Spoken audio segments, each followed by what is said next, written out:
परमपिता परमात्मा से हर आत्मा बहुत सारी प्राप्तियां भी करना चाहती है और उनके प्रेम में अपने आप को मगन भी कर देना चाहती है, वो जिनका परमात्मा से प्यार है। क्योंकि प्रेम ऐसा शब्द है, जब आपसी संबंधों में आता है तो वो रिश्ते बन जाते हैं, और जब परमात्मा के प्रति होता है तो वो भक्ति बन जाता है। परमपिता परमात्मा के प्यार में मगन, ऐसा ही एक स्वरूप हम सब झांकी में देखेंगे, जहां श्री कृष्ण जी को देखते ही उनके मोहक छवि पर आकर्षित हुआ एक खान भक्ति में इतना मग्न हो जाता है, उनकी याद में इतना मग्न हो जाता है कि वो खान रस खान बन जाता है। तो सभी कलाकार आप सबके सामने अपनी प्रस्तुति देंगे और बिल्कुल ऐसे ही हम ये दृश्य देखेंगे कि जैसे परमात्मा हमें सिखा रही हैं कि भक्ति हो, भावना हो, सच्चा प्यार हो तो ऐसा हो। तो हम सभी आमंत्रित करते हैं रसखान के इस किट के कलाकारों को आए और अपनी प्रस्तुति दें।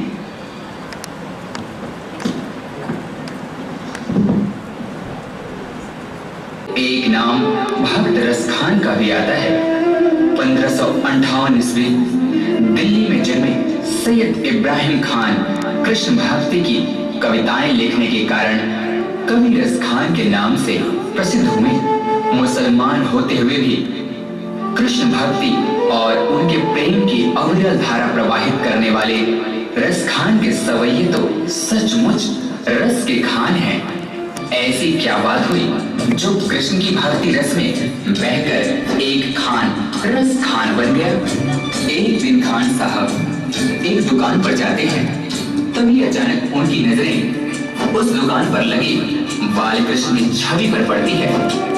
उन्होंने पूछा, भाई ये नन्हा सा बालक कौन है जिसका इतना कोमल शरीर परंतु इसके पाँव में एक जूती तक नहीं? ये जिस जमीन पर खड़ा है वो कितनी खुरदरी है। तभी कहा, भाई खान साहब इसका नाम श्याम है, और अगर इसकी इतनी ही फिक्र है तो आप ही इसके लिए जूते बना कर लाइए ना। ये बात खान साहब के हृदय को छू गई। फिर क्या था, दूसरे ही दिन हाथों में नन्हे श्याम के चरण पादुका लिए वे पूछते हैं,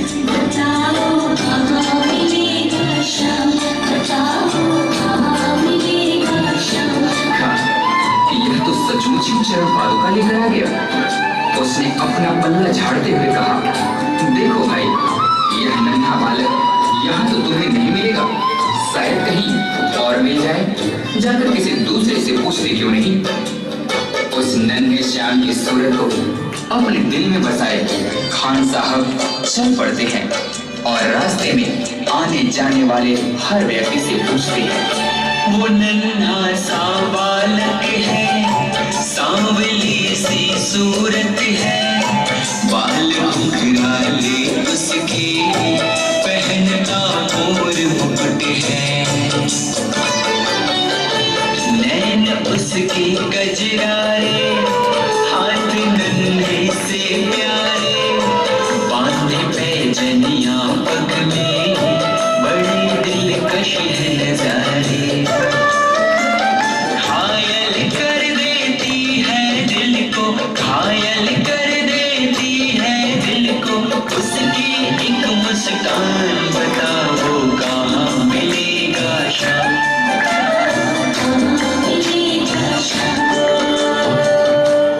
श्री कृष्ण ने देखा कि यह भक्त मुझे नन्हे श्याम के रूप में ढूंढ रहा है, वह तो मुझे इस रूप में पहचान नहीं पाएगा। तभी वे एक साधारण व्यक्ति का रूप धारण कर खान जी के पास जाकर सारी बातों को सुनने के पश्चात उनसे कहते हैं, समझ में आया जिसका पता तू पूछ रहा है, वो है बांके बिहारी जिसे तू ढूंढ रहा है। कहीं वो श्याम कहाता, कहीं वो कृष्ण मुरारी, कोई सांवरिया कहता, कोई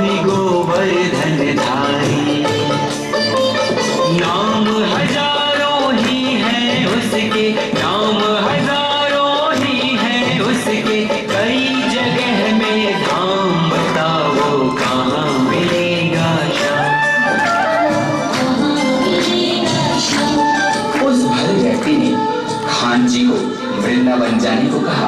फिर क्या था, मानो मुसाफिर को मंजिल मिल गई हो। बिना खाए पिए लगातार चलते हुए खान साहब वृंदावन में कृष्ण के मंदिर तक जा पहुंचते हैं। पागलों जैसी हालत, हाथों में जूते लिए। अन्य समुदाय के होने के कारण मंदिर के पुजारियों ने उन्हें अंदर आने से मना कर दिया। नन्हे श्याम से मिलने की आस लिए खान साहब रो पड़े।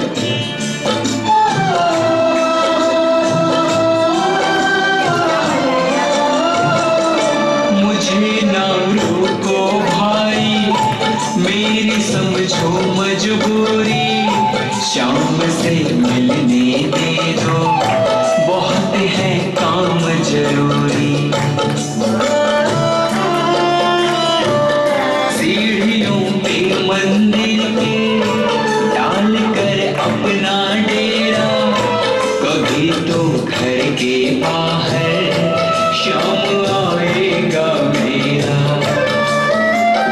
इंतजार करते करते ही, इंतजार करते करते ही सुबह से हो गई शाम, बताओ कहाँ मिलेगा शाम।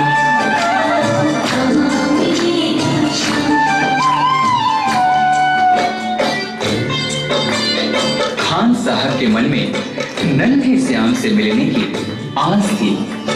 इसी विश्वास के साथ वे वही मंदिर की सीढ़ियों पर रात भर बैठे रहे। जाग कर रात बिताई, भोर होने को आई, तभी उसके कानों में कोई आहट सी आई।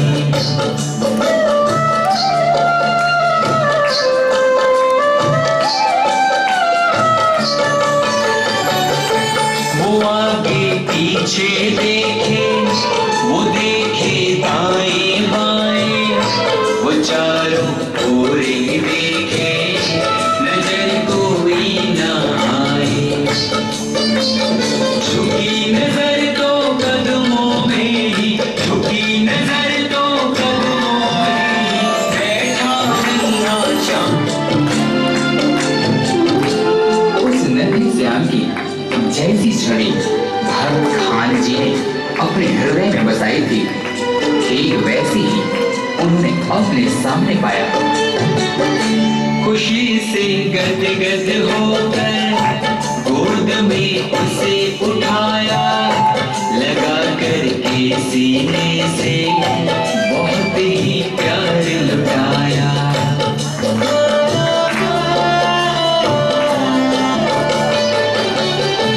पादुका पहनाने को पाँव जैसे ही उठाया, नजारा ऐसा देखा कलेजा मुंह को आया।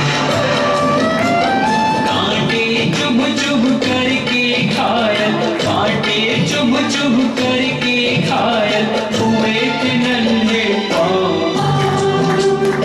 खान साहब ने श्याम के घायल पांवों को देख रो रो कर उनसे कहा,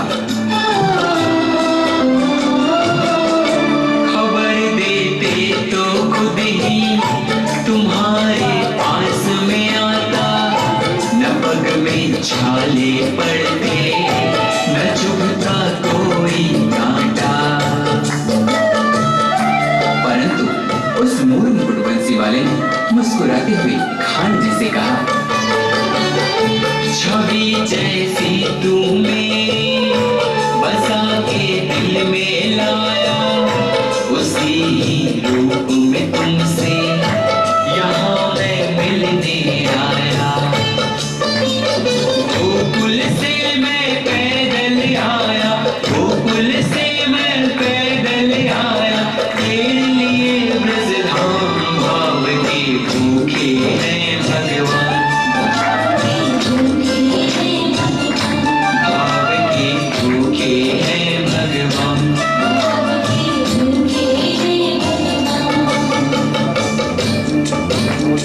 इस प्रकार भक्त और भगवान का मिलन शायद ही देखने को मिले।